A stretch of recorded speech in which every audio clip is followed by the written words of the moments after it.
Hello, everyone. Welcome to the sixth episode of the Virtual Coffee Show. This one's really special because we've got the JCU Brisbane International Marketing team debating on a hot topic: online studies versus on campus. And of course, this has been the top question for us from all our students globally. So we thought, why don't we have a healthy debate and get different perspectives about online studying and on-campus study as well. So of course, you see on the screen Vipin Bishnoi. He's online. He's pro online. Aparna Bam. She's also pro online studies. And of course, Tom Collin. He is part of the online team as well. So that's the first group, which is the online warriors. And of course, we've got Alan, Tham, and Martin, who are pro on campus. So there's going to be a very, very healthy debate. And of course, I'm the moderator, but I'm going to share my views right at the end of this episode. So let's get rolling. Okay, so firstly, I'm going to call on the on-campus team comprising of Martin and Alan to share their views. Martin and Alan, over to you. Let us know your points why on-campus study is better than online. Thank you, Shrikant. Well, actually, one of the main advantages of studying on campus and generally studying abroad, it would be an opportunity for you as a new student to discover the Australian culture and the education system as well. So, of course, the fact that being here in the country allows you to discover the variety of countries that and the nationalities you can meet here, and also, of course, understanding a bit more the education system in Australia and how it works and how you can grow and climb the ladder. So that's one of important item, I think. Excellent. And Alan, any points you want to add to that? Yeah, I must say the campus life is very important for the students' experience in Brisbane, and also students got opportunities to find a part-time work, internship that they can actually physically experience that in Brisbane. And we also have a one-stop shop here to look after our student services, library, academic support. We're here Monday to Friday. The students can come and see us at any time. Awesome. So I'm sure you guys have, many more points to, suggest to students why on campus is better. But just on that very point of being on campus and being able to access all these services, I'm going to throw that question back to the online team. Now, this is something that students cannot experience if they're studying online. They cannot access all these services. So online, what are your thoughts on that? Thanks, Shrikant, and great point, Alan and Martin. Look, as far as we're concerned, students still have access to an array of support services, whether they're studying online or on campus. For example, the most important is obviously that contact time with university lecturers. I have advised all of our students that are studying offshore, all of my students, to actually reach out to the lecturer and ask for a one-on-one session. The lecturers here are James Cook University Brisbane lecturers. They're there for our students every step of the way, and they make that extra effort as well with our students.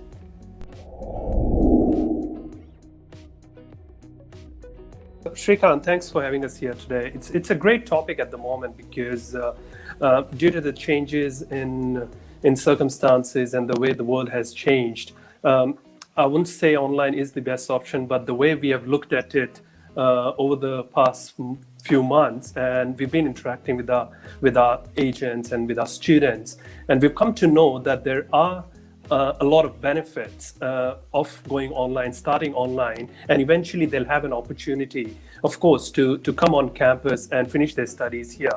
So the reason I'm saying that is, at the moment, if you look at it, the way the world is going, students do not have an opportunity to fly to Australia and start their studies here. And if they don't take that opportunity, if they keep waiting for the face-to-face classes, they're losing a lot of valuable time of their life because countries are in lockdown at the moment. There are not many opportunities, job opportunities. If they have a job, fantastic. They have an opportunity to continue their job at the same time, start their online studies, wherever they are in the world, apply for their visas, because the Australian Immigration Department is processing the visas at the moment. And eventually, as soon as the lockdowns are lifted, they can come down to Australia and start their face-to-face studies. So it's a win-win situation for a student where they are in the comfort of their home, they're living with their family, they have the complete support, and at the same time, they're starting their international education with the flexibility to choose how many subjects they want to study, with the great opportunity to save a lot of money. It is cost effective because while they're studying online from the comfort of their home, they're saving the living expenses in Australia. So that's my argument at the moment. The way things have come out to me after discussing it with my students, it's a great opportunity for students to start now and eventually join us in Australia. Absolutely, Shrikant. Thanks for having us on the show today. So I would just like to build on what Vipin said. So it's, of course, experience is important. Ultimately, student is, taking the international education for the experience and exposure part of it. So it's just going to be a little delayed. It's not going to be denied for sure. And what I also feel is like when a student is thinking about studying abroad, it's a well thought plan for them. So it's not an overnight decision, and a pandemic cannot completely, disrupt this plan. So I feel if there is an opportunity for students to start online, I think it's this time when they really need to, stay focused, take charge of the situation, and actually adapt and adjust to the situation, which I believe are the most important life skills at the moment, because the world around us is changing, and if the students are not able to attune themselves to the changing environment, then I think it's going to be a really difficult time for them. So I think towards their international education, this is definitely the first step that they really need to, take that leap of faith and, go forward. So, as soon as the borders open, they are going to pretty much fall in line with what they want to do. Right. Well, good points there, Aparna. Thank you. And of course, when you say experience, the point raised by the on-campus team was the lack of experience. And you made a good point. The online team has made a good point about why you shouldn't be wasting time. So a question back to the on-campus team. Is it worth for students to wait? Because at this point, you don't know where the borders are going to open. So is it really worth waiting? And versus the advantages that they're going to get on campus?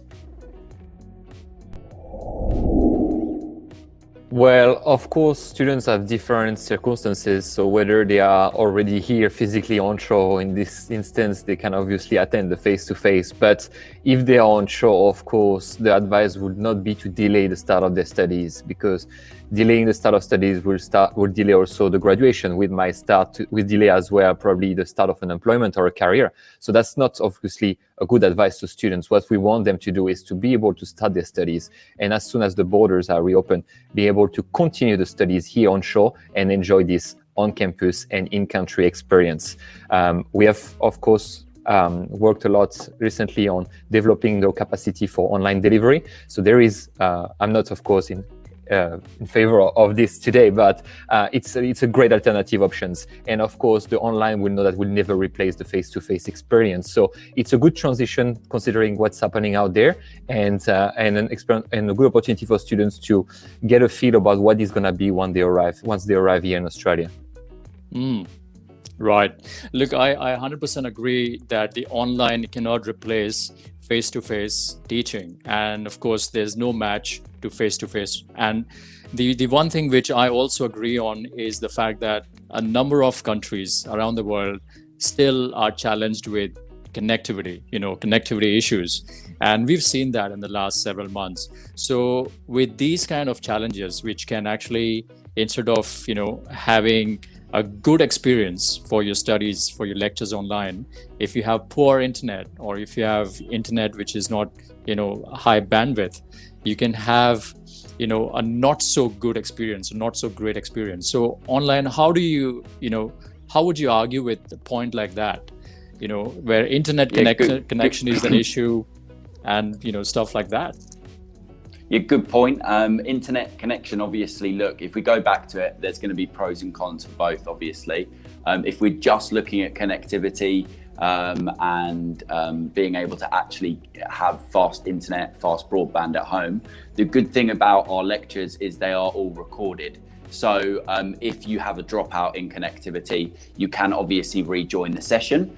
But if that power outage or dropout of internet is prolonged, you can actually go back and watch the lectures over and over again as many times as you want throughout the duration of your subject. So that means in week 10 of study, you could go back and rewatch every single lecture again, whereas somebody onshore or on campus wouldn't have that benefit. So that, I guess, is the contrasting side. There's one thing that I would like to say over here to all the prospect students who are thinking of going online right now. Learning how to live and work in hyper-connected digital age. This is the way of life right now. Learn self-discipline and being responsible. This is something that'll help you in your careers. So it's about time, I would say.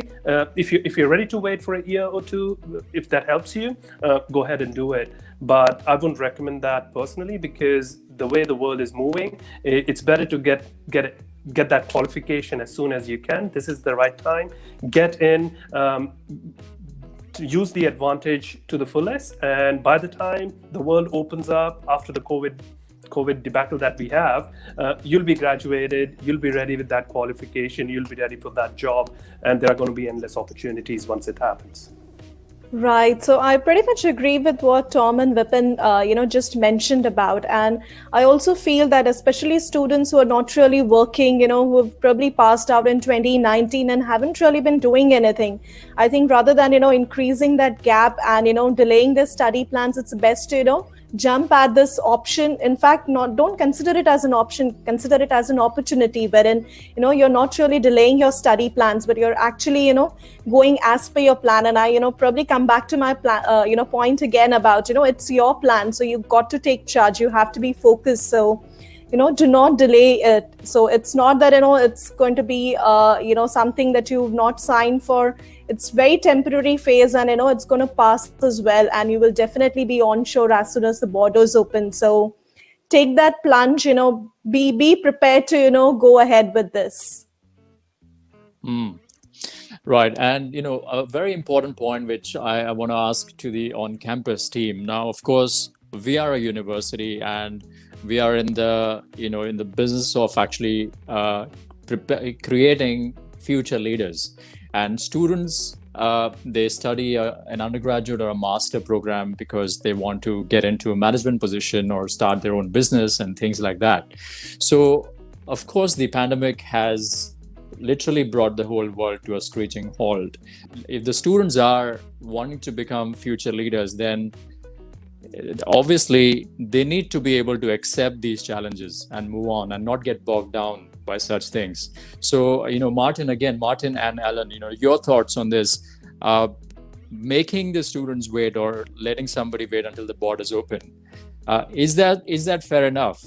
Because we are creating future leaders, and if we are going to be bogged down by a pandemic, is that a good idea? I mean, what are your thoughts on that? Can I just mention on something on that before the onshore team takes over? You've mentioned a very, very important point over here, Shrikant, future leaders. And again, if you look at the history, there have been pandemics before, there have been economic recessions before. It's like a bell curve, okay? It does go down, but it is going to pick up sometime or the other. And if you don't prepare yourself for when the bell curve will be at its peak, again, you don't have any competitive advantage. So the way I look at it, this is the best time to upskill yourself. This is the best time. Again, this is for students who actually have plans to get into a program. I'm not saying someone who's not ready for it should get into it, but someone who have plans, do not delay your plans, because this is the best time for you to get in, upskill yourself, and be prepared for when it hits hard, when it's there at its peak and there are opportunities out there. You'll have an advantage at that point. So look, of course, I concur with what you guys just said. We are training here future leaders, and I believe if you want to become one, you have to start acting like one. So there are a range of opportunities at the moment. It's not only dark what's going on around the world. The work keeps going on. People have found alternative solutions to be able to continue with their job or with their studies, etc. And one of the main words I think we're going to remember for 2020 is adaptability. And this is a great skill that everybody needs to have at the moment and be able to adapt depending on the situation. It's not going to always go according to plan in life. So what are the things you can put in place in order to reach your goal as fast as possible? And this alternative option of the online studies, the blended learning, so you start online and then you continue on campus, is just delaying a little bit the onshore experience and the Austrian experience, but we're not forgetting about it. So of course, it make the whole program even more interesting because you get a feel of it at the beginning before starting the experience here in Australia. So I agree that, of course, the face-to-face experience is something very different than what online is. However, considering what's going on out there, it's best to start as soon as possible and not delay all your plans. Right. Okay. Alan, did you want to add anything on that? Yeah, I just want to add that even though for on-campus students, we have many students are here, however, they're not in Queensland. We have a lot of students stuck in Melbourne. They also study online, or those they are onshore. Because during day-to-day basis, we're all busy, not planning our life, what we're planning to do. But at the moment, I think it's an opportunity for us to think about what we want to do, because a lot of people, for example, they're working from home. A lot of people don't know the technology, but now everyone is using it. So it's actually a change for everyone during this pandemic. Right. No, good points there. But now I'm going to raise perhaps what I would say is the trump card as far as the on-campus team is concerned. For them, it would probably be a trump card. And I'm changing sides here in the last few minutes. But again, given that majority of international students look at studying in Australia, not just for the great quality of education that it offers, but also to obtain post-study work visa, to obtain part-time jobs in Australia. And by going online, they are literally, I wouldn't say disqualifying themselves, but they are unable to avail that benefit of working part-time, getting the experience of working part-time. And again, with the various announcements around PSW, there's a bit of a gray area still as to how long one is going to qualify for a PSW, whether they study online and they still qualify, do they have to study 16 months and whatnot? So given those uncertainties, do you think, online team, that it is still worth for students to actually commence online at this point? Absolutely. And look, it depends, obviously, if we think about government PSWs and etc. Obviously, we all, as a whole wider community, the education industry, have to wait for further announcements, obviously, for, like you mentioned, Shrikant, those grey areas to be ironed out as such. But for an individual student that's thinking about online study, there's going to be a different thought process to one that isn't at all and isn't interested. You mentioned, for example, working. Obviously, here in Australia at the moment, because of coronavirus, the sorts of jobs that students might potentially pick up, working in a pub or a restaurant, delivering food, for example, or in a hotel, well, those jobs just simply aren't available. So you have to look at the other side of the coin and think, well, a student that is able to work part-time or full-time in their home country at the moment, use that wage to actually pay off their education at the same time, is arguably in a better position than somebody onshore who isn't able to, pick up a job. So there is there is a different side to the coin. It depends your mindset and what's right for you. And personally, the way that I, speak to students about online study is it really is their option. They have to really think long and hard about the pros, the cons, negatives and positives. Something we haven't even touched on yet were, for example, scholarships. A lot of universities are giving away a lot higher scholarships for students that do start online. and they're rewarded handsomely for taking that route. Now, for a student with limited funds, that is obviously going to be a fantastic option. So I think it really does depend down to the individual student. We talk about students as a whole, but if we are talking about online versus face-to-face, it really has to be looked at as an individual and what is right for that individual, because obviously we don't want to push the student into something that they're not comfortable with, and it always has to be their decision. Right, excellent point there, Tom. Thank you.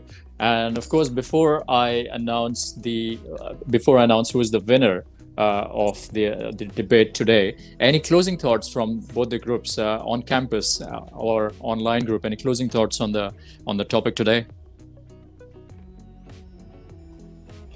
Okay, well, Shrikant, I would like to just add to what Tom just said when, you pose the challenge of, the problems around PSW or, issues around, students not being able to take up those part-time jobs. So just to mention here, I think just like how students have to adjust and adapt, I think the government is also adjusting and adapting. So I think from where we started earlier this year when the pandemic struck globally, I think, there has been progress because situations are changing, and government is also trying to align, their PSW options for international students coming in. And this is not just Australia, but I think different countries where students are looking at studies. I have seen, governments, making announcement changes, amendments to, kind of include the online group as well. So I'm sure we may not have 100% clarity right now, but I'm pretty sure that, I don't see why a student studying online would really be disadvantaged when he is trying to, take up the right path. So I do feel that it's still, pretty viable for students studying online to, continue on their journey. And with regards to part-time jobs, well, most of the part-time jobs that students do get, internationally, in the initial few days are blue-collar jobs. And these are the jobs which essentially pays for their bills. Now, when students are actually studying online, they're actually not paying any bills to begin with. So, this is definitely something that they would be looking at, but this is something that I feel they can do away with for little time that they are spending online. And of course, when they come on campus, they would definitely have, access to this part-time jobs as well. So I would still say for students, if you don't really have any jobs, or, if you're not really, involved in, doing anything, worthwhile, then do not delay your study abroad plans. This is probably the time for you to, go forward and, make your dream come true. So that's all that I would like to say. Excellent. On campus, anything you want to quickly share before we call it a day? Well, obviously, everybody here on campus is ready to welcome all the foreign students from offshore as soon as the border reopens. So we're really looking forward to this. For us, as well as a team member of JCU, is very important to have this face-to-face interaction with students and to see all this life happening on campus. So really looking forward to that. Fantastic. So, all right. So thank you for those fantastic points today. And of course, thank you for coming on the Virtual Coffee Show, everyone. Of course, it's time to announce who actually won this debate. And in all fairness, I think there were very valid points put forth by both the groups. So I think the winner over here was the future student, is our future student, because our future student really is going to walk away with a range of perspectives as to why online or why not online and why on campus. So it's really important that we continue to keep our students right in the center of all that we do. And of course, Alan and Martin were slightly disadvantaged because of the 3:2 ratio, but they did a fantastic job in sharing their views on why on campus is better. But again, just to sum it up, Tom, like you rightly said, it's really down to the student. It's down to that individual student, what you should be doing. And I think we all agree on that aspect, where the student needs to be in a position to decide what's good for them. And how they can decide is through people like us, by allowing them to have various perspectives. And I think that's exactly what we've done, I hope successfully, for our future students. So thank you, everyone, for coming on the Virtual Coffee Show episode 6. And it looks likely that we will be doing a part 2 of this, or a new episode based on a different topic. Yeah, thank you for having us. See ya. Perfect. Thanks for watching. Thank you. Thank you, See you, Shrikant. everyone. Bye-bye. Bye. Bye. Bye bye.